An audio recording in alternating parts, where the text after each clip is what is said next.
You complain when it rains for a weekend. You cancel your plans when the clouds turn gray for 3 days straight. But imagine a rain that doesn't stop. A rain that lasts longer than the entire history of the human species. Imagine a storm that began before your ancestors existed and ended only after the map of the world had physically changed. 234 million years ago, it started pouring, and it didn't stop for 2 million years.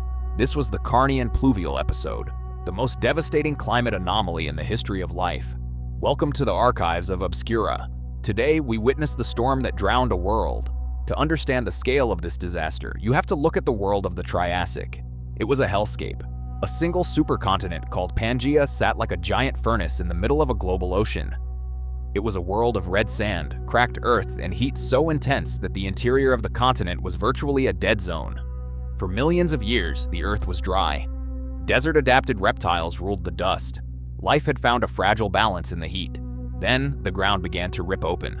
In what is now Western Canada and Alaska, a volcanic province known as Rhynchosaurs ignited. This wasn't a single eruption, it was a tectonic hemorrhage. For thousands of years, giant fissures spewed billions of tons of carbon dioxide and methane into the atmosphere. The greenhouse effect was instantaneous. The planet's temperature spiked by 8 degrees Celsius. The oceans began to boil, and as the atmosphere heated up, it began to hold a terrifying amount of moisture. Then, the first drop fell. What followed wasn't just a heavy rain, it was a supercharged hydrological cycle on steroids. The extreme heat accelerated evaporation, which fueled massive, never-ending monsoons. The rain was so acidic and so relentless that it physically dissolved the mountains. Geologists today find paleosoils ancient dirt that only forms in environments where the rain is so heavy it literally outpaces the ground's ability to absorb it. Imagine the sound.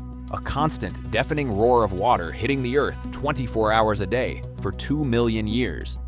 Flash floods the size of small seas became the new normal. The vast deserts of Pangea were transformed into a muddy, rotting swamp. For the dominant species of the time, this was the apocalypse.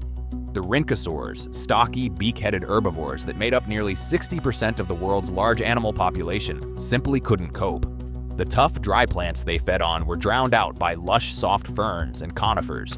Their food vanished, and they followed. The Dicynodonts, the great tusked survivors of the Permian extinction, were pushed to the brink. This wasn't a sudden mass extinction like an asteroid strike. This was a slow, agonizing drowning of entire lineages. But in the shadow of this 2 million year flood, something else was happening. Something that would define the next 150 million years of Earth's history. Before the rain, dinosaurs were a fringe group. They were small, rare, and lived in the shadows of much larger, more successful reptiles. But dinosaurs had a secret weapon. They were adaptable.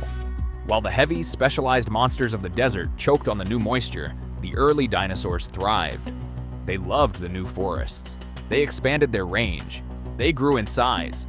During the peak of the rain, dinosaur diversity exploded. In the fossil beds of Argentina and Brazil, we see the shift. From 2 or 3 rare species to dozens. We see the rise of the Rhynchosaurs, a 6-meter-long killing machine that patrolled the rain-soaked jungles. We see the first sauropodomorphs, the ancestors of the long-necked giants, transitioning from small omnivores into massive herbivores. The rain was the Great Reset. It cleared the board of the old world and handed the keys of the planet to the dinosaurs. Without those 2 million years of clouds, the Jurassic would never have happened. T-Rex would never have existed, but the rain didn't just change the land, it poisoned the sea.